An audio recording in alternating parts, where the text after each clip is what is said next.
Just like our last meeting, this lesson would be relatively short.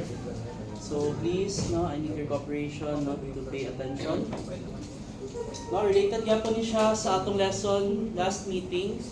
And after this lesson, I will give you your bring home quiz. Okay? Now, last meeting, we discussed trigonometric identities. Now, we proceed with trigonometric equations. Basically, we solve the value of your angle or the value of your x na nasa loob sa inyong trigonometric functions. Now, for this one, I'm pretty sure, I think most of you man po nag-diffcal. So, you should be familiar with the unit circle. And another thing is, since you have your calculator with you, you can use it. Therefore, you can just kanang i-inverse tayo ang whatever value that comes up here, and then you get your answer in degrees or in radians.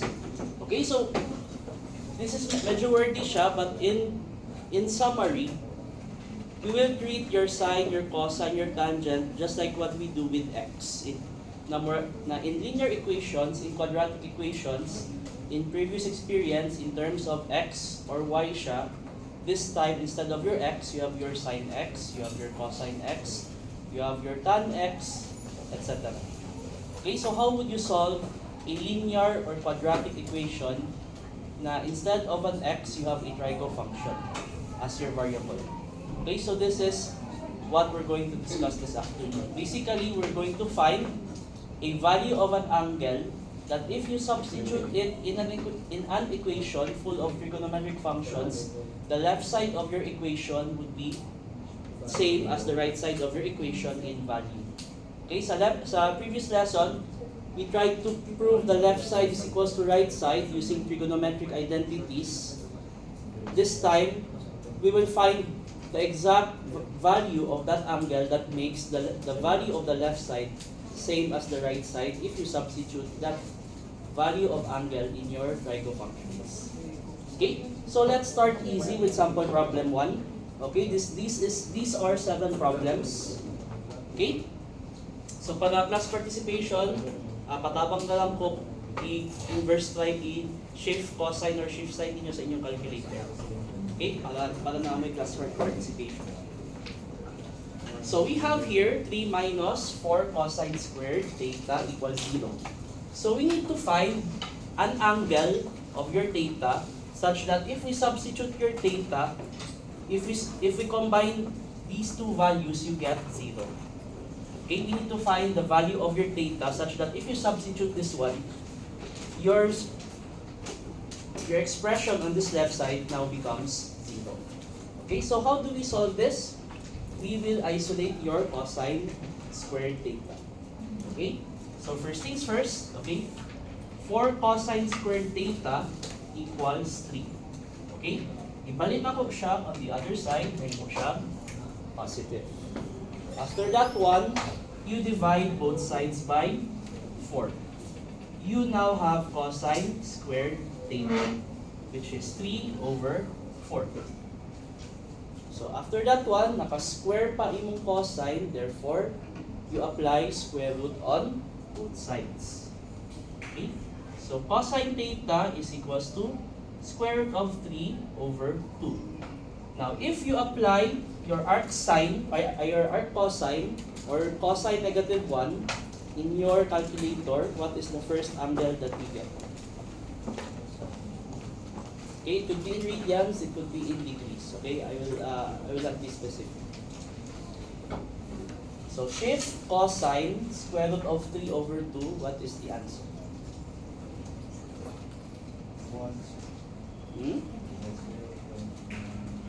0 point? Naka-radians sa imong calculator.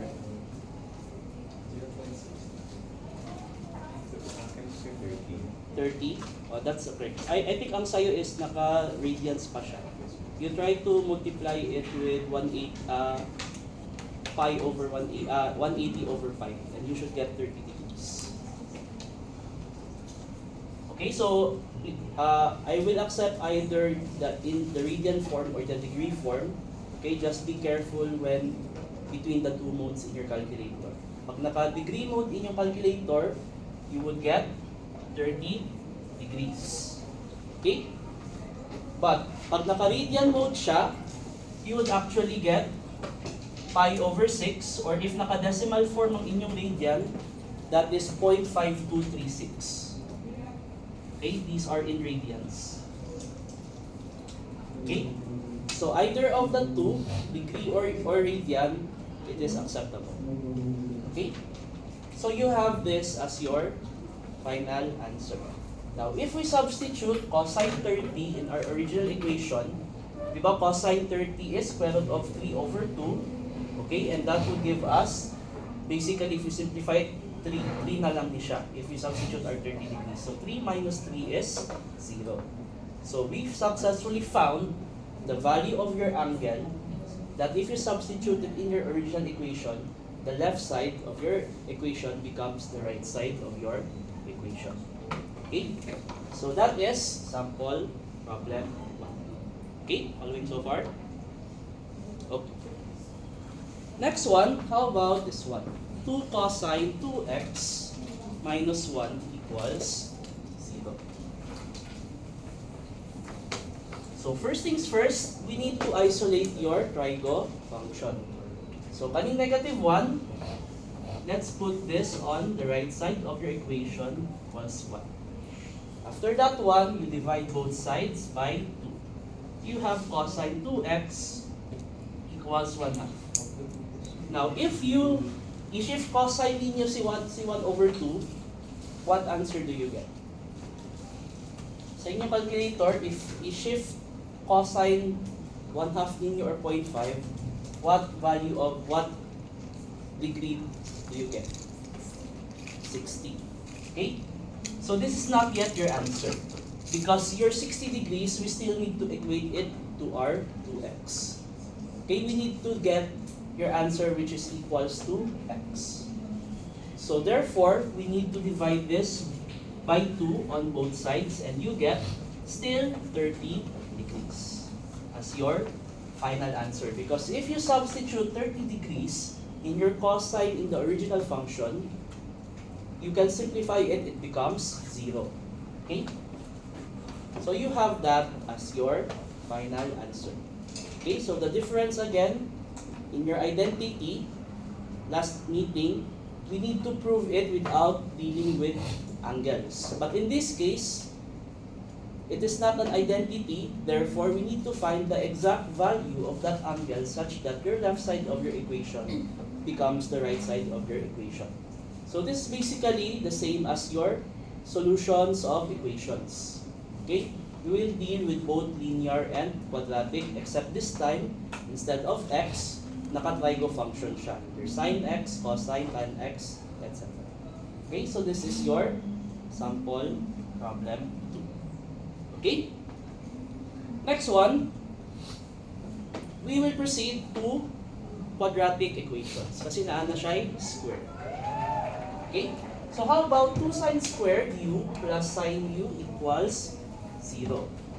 Okay? So remember, okay, just like with solutions of equations, do not divide both sides or multiply both sides by a variable. You can only do that with a constant. Because if you do that, kanang multiply or divide both sides by a variable, you lose a possible answer of x equals 0. Okay, so that's the rule. Because kung i-divide na to both sides by sine u, we will lose the other possible root of sine u equals 0. Okay, so speaking of that one, let's try to factor this out. So ang common factor nila is sine u. Okay, so don't forget your factoring polynomials. 2 sine u, okay, plus 1 equals 0. So this is a quadratic equation, except this time naka-trigo form siya. Therefore, we have 2 possible answers. Okay, you treat it just like atong x squared plus 5x plus 4, etc. Okay, except this time naka-trigo function siya. So, one possible answer is if you equate sine u is equals to 0, so shift sine 0, what is the value of your angle? Okay, or if you know your unit circle, you can immediately get the answer. Okay, what is the value of this one? 0. Okay, so in caso you're short on time, but you are familiar with the unit circle, always remember. Okay, now just a quick review of the unit circle, because later there will be answers that is greater than 90 degrees. Okay, so you have your 0 degrees, 90 degrees, 180 degrees, and 270 degrees. Okay, your sine denotes the y-axis. Your cosine denotes your x-axis. So pag 0 dire, this is 1, 0. This is 0, 1. This is negative 1, 0, and 0, negative 1. Okay? So sine 0 is 0, cosine 0 is 1. Okay? Always remember that one. And in your unit circle, this is your quadrant 1, quadrant 2, quadrant 3, and quadrant 4. In this case, your sine here is always positive. Your cosine here is positive. So any angle within this first quadrant, the sine and cosine are positive. Because your x is on the right side and your y is on upward. Okay, ang convention is if your x is to the right, that is positive. It's to the left, it is negative. Same with your y-axis. If upward, that is your positive. Downward, that is your negative. So for this one, second quadrant, your sine is negative. Sine is positive. Your cosine is negative. Okay? For your third quadrant, they are both negative. And for your fourth quadrant, your sine is negative. Your cosine is positive. Okay? So please remember this from your unit circle. Okay? But again, you can double check your answer using your calculator. Okay? But what if lang, for example, sa inyong difficult, and I think dili mo ginasubtan mag-calculator if I'm correct. No? Try to practice to familiarize your unit circle without depending on your calculator. Kung you can only use your calculator to double check your answer. But dito sa atong klase, with your Bimbo quiz, you can freely use your calculator. But again, majority of you are difficult, so please practice to solve problems without using your calculator. Okay? So for this one, our first answer is 0 degrees. How about this one? If we equate this to 0, your sine u now becomes negative 1/2. Now shift sine negative 1/2. What is the value of your u?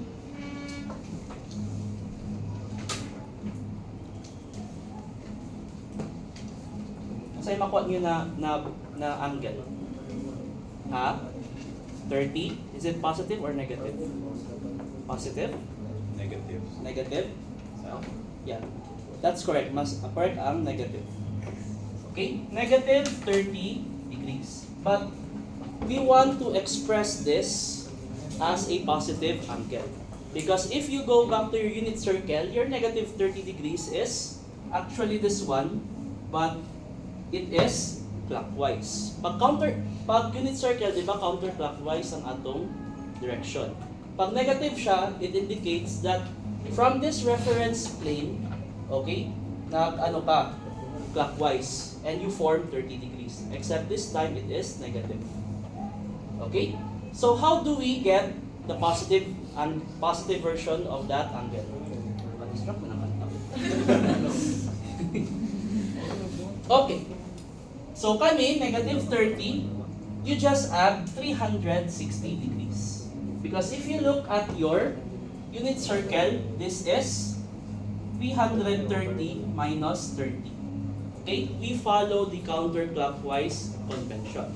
So therefore, your actual answer is 330 degrees. Okay? Because note that your sine is negative, asa man siya negative ang sine, this one. Okay? So it could be either quadrant 3 or quadrant 4. But in this case, Okay? It is particularly in quadrant 4. Your 330 degrees is here, and it checks out that your sign is negative. My concern. Okay, anyway. So, that is sample problem 3. Okay? Any questions? Ipa-international numbers na to?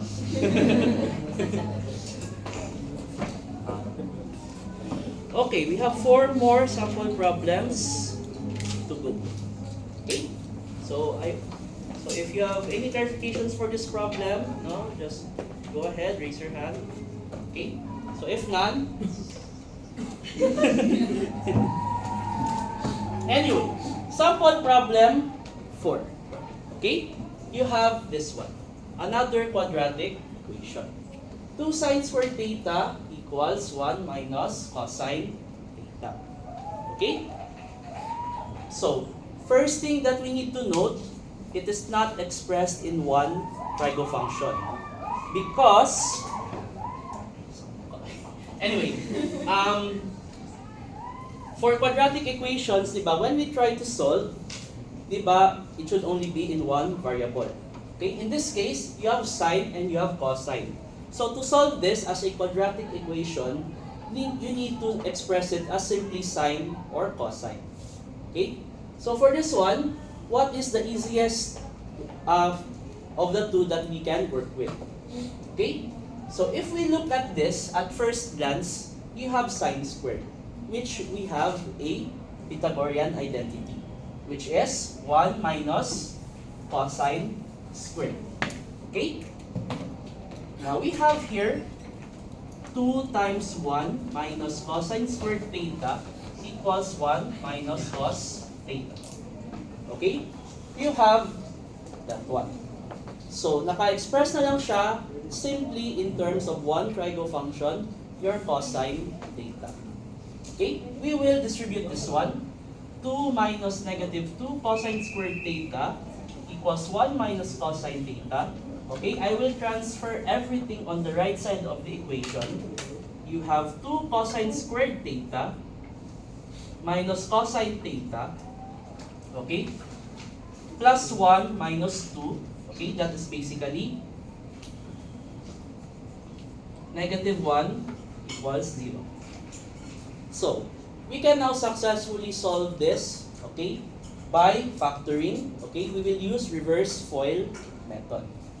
Okay, so we have here 2 cosine theta and cosine theta.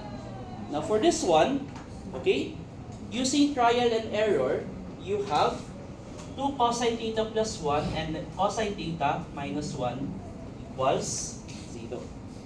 Now, if kami, dili mo confident na you can use your reverse FOIL method, you can simply use your quadratic formula.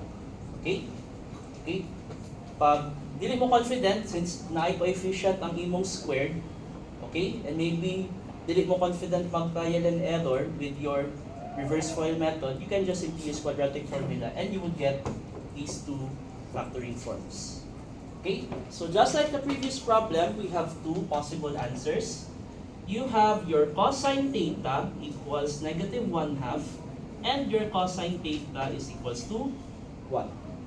Now, kung i-shift cosine mo si negative 1/2, what value of theta do you get?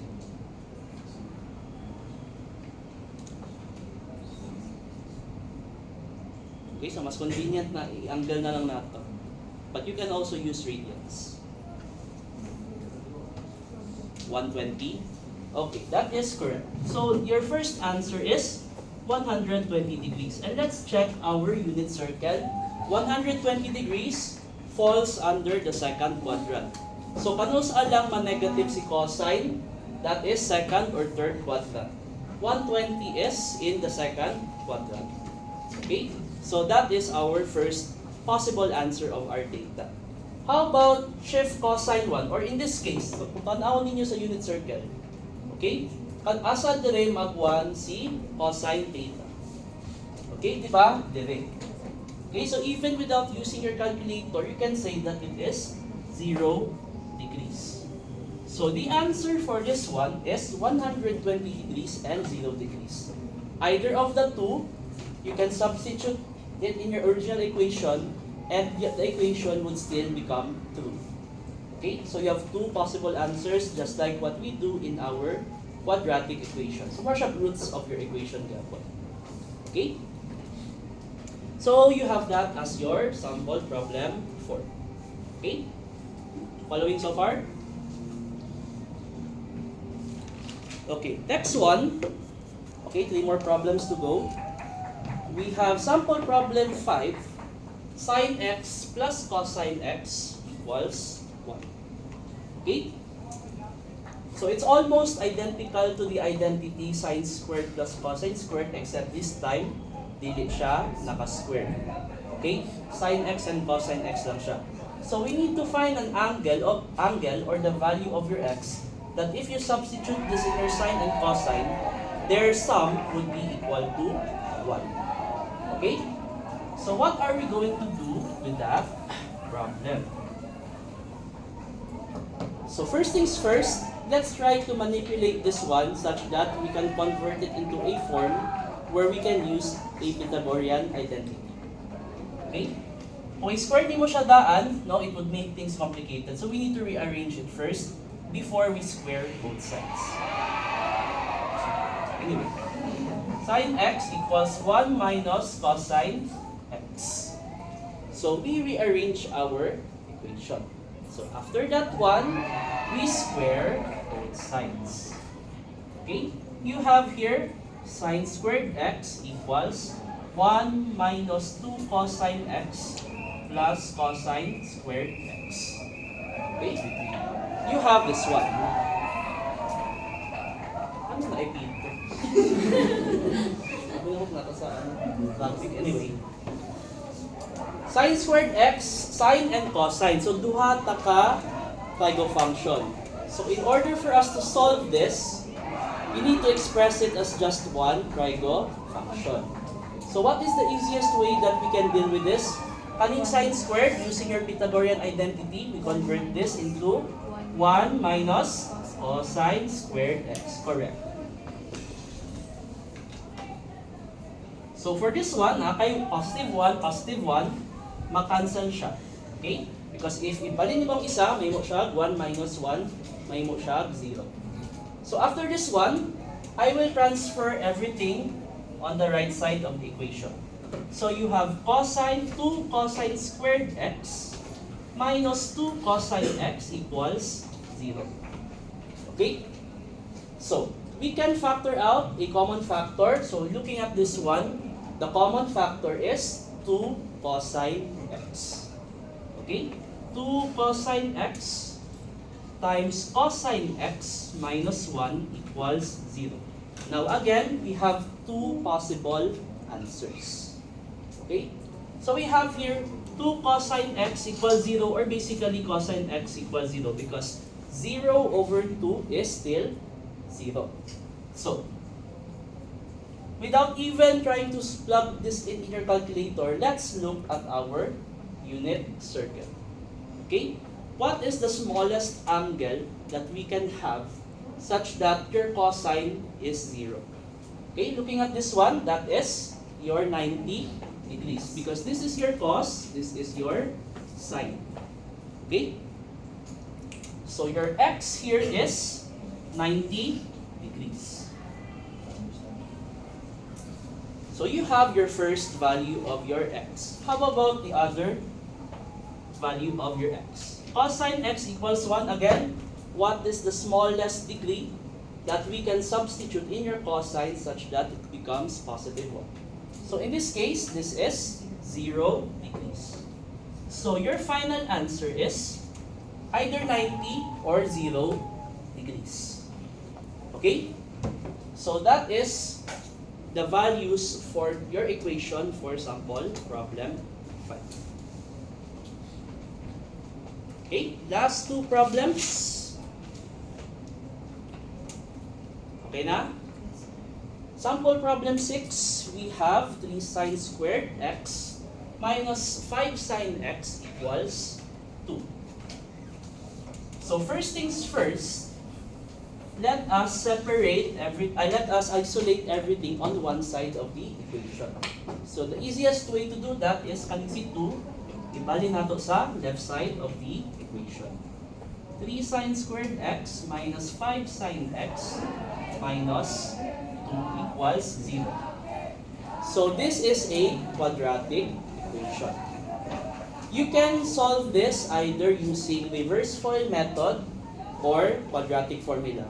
If you are not confident with the trial and error with your reverse FOIL method, you can resort to using quadratic formula. But for this one, using reverse FOIL method, this is actually 3 sine x, okay? Sine x, that is plus 1 and negative 2. Okay? So you have that one. So, two possible values of x. First one is sine x is equals to negative 1 over 3. Now, if you plug this in your calculator, shift sine negative 1 over 3, what would be the answer?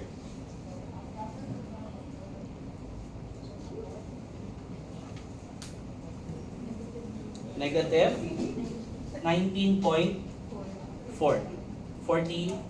47. So again, this is negative number. Therefore, we need to add 360 degrees to make it a positive angle. And what would that positive value would be? Negative 19.47 plus 360, what is the answer? 340.52. So this is your final answer. So how about the other one? Sine x is equals to positive 2. If you input shift sine positive 2, what does the result give you? May value. Shift sine positive 2. Wala. Di ba math error ang mugawas? Okay? Kung math error ang mugawas, okay? So remember, math and syntax error are not the same in your calculator. Pag syntax error, that means there is something wrong with how you input your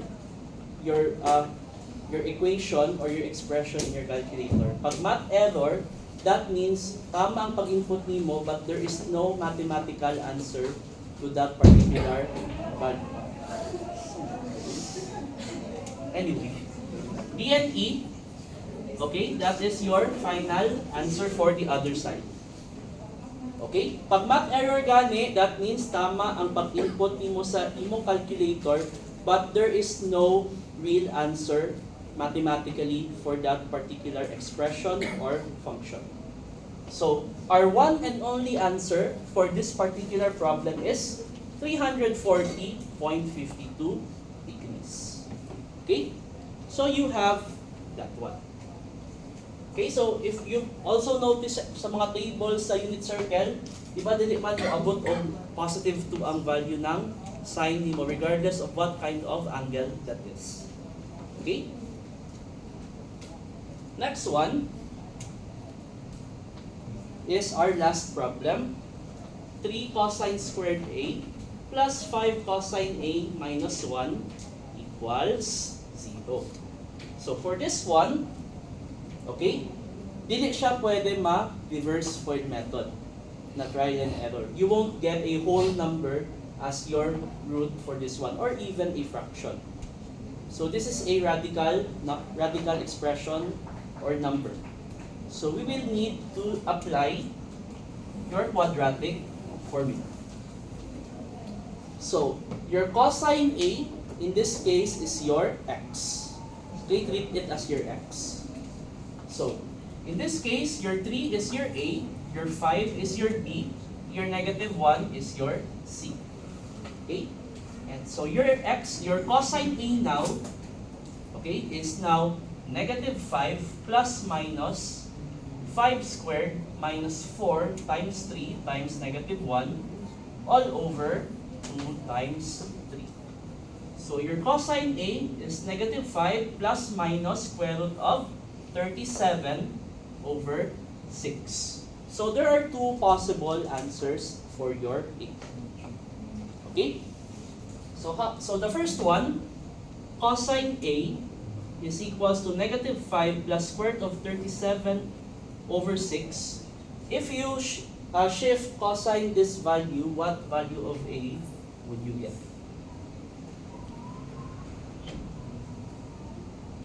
Negative 5 plus square root of 37, all of that divided by 6. I-shift cosine mo na value, what angle do you get?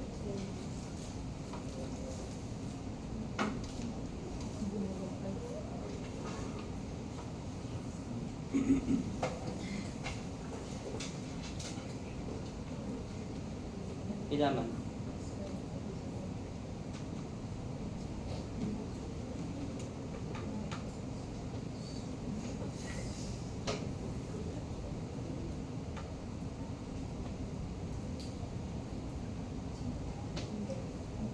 Ilaman na mo gawa sa calculator. Okay, so also dapat even though as of now di pa mo encourage mo calculator, but okay, in the future pati naman mo yung statics and strength in the future which would require calculator, dapat kabalo mo gamit sa inyong calculator. 79 point. Okay, so that is the answer. 79.6 degrees. Okay? So how about the other one? Cosine A is equals to negative 5 minus square root of 37 over 6. If you shift cosine that value, what value of A do you get?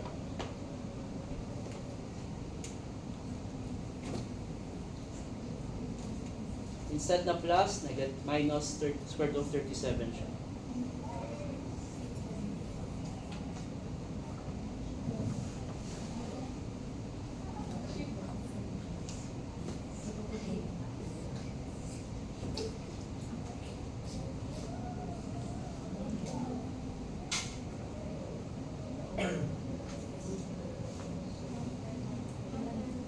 Math error. Kung math error, that means tama ang pag-input niyo. So again, just like the previous problem, we have only one and only answer for this one, which is 79.6 degrees. So again, pag syntax error, dila lang mo makulbaan if naamoy nasayop sa pag-input sa iyong calculator. But if your calculator gives you a math error dun siya bisan. Okay, so do not doubt your calculator if math error ang ihatag niya, because that is certainly correct. Pag syntax error, that means there is something wrong with how you input your values in your calculator. Okay, so there is a difference between syntax error and math error sa inyong calculator. Okay? So any questions for this sample problem? Wala? Okay? Mas nauna sa nag-celebrate kasi we are already done with today's lesson. Okay, so mag-iipot mo para ayaw, di mo papil sa pikas.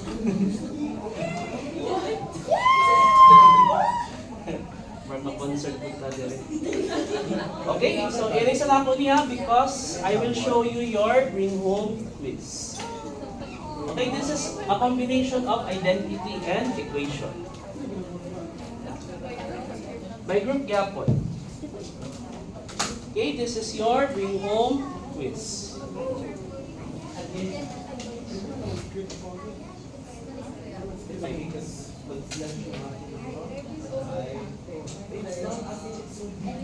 Okay? So kanang bonus kay pang-review na natin. Ay. Ha? Sa mali. Oh, bonus Sa question. mali. Thank you. So? Okay, so ewan naman mo gusto. So okay naman. So if napamantay tayo, if you have any questions. Ay, limit?